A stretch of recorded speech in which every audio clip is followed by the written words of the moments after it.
Lui ne perdra pas ses feuilles cet hiver. L'arbre à vent, tronc en acier et feuilles en plastique, un objet insolite qui attire les foules depuis sa plantation à la cité des télécoms de Pleumeur-Baudou.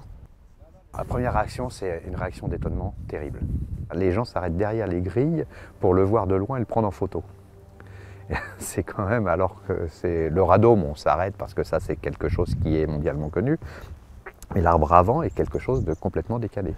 Chaque feuille est une micro-éolienne parfaitement silencieuse.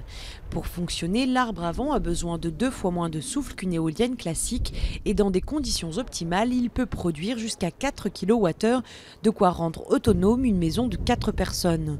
Une alternative aux immenses machines, parfois accusées de dénaturer les paysages.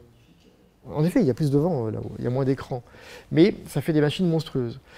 Tout le propos était de la rendre à taille humaine. Trouvez-moi une machine de 4 kW, eh bien, il faut qu'elle mesure au moins 18 mètres, qu'elle ait des pales d'une grande envergure pour avoir la même surface éolienne. Cet arbre de 8 mètres n'est encore qu'un prototype, mais pour son concepteur, l'éolien ne doit plus se limiter au milieu rural. Il y a de l'énergie turbulente qui circule en milieu urbain. Donc. Et c'est cette énergie-là qu'on se propose de récupérer et d'exploiter avec nos micro-turbines qu'on a réussi à loger dans cette forme d'arbre pour le rendre sympa. Certains spécialistes restent sceptiques quant au petit éolien de ville, mais l'arbre à vent qui sera commercialisé en 2015 est déjà prévendu à 21 exemplaires.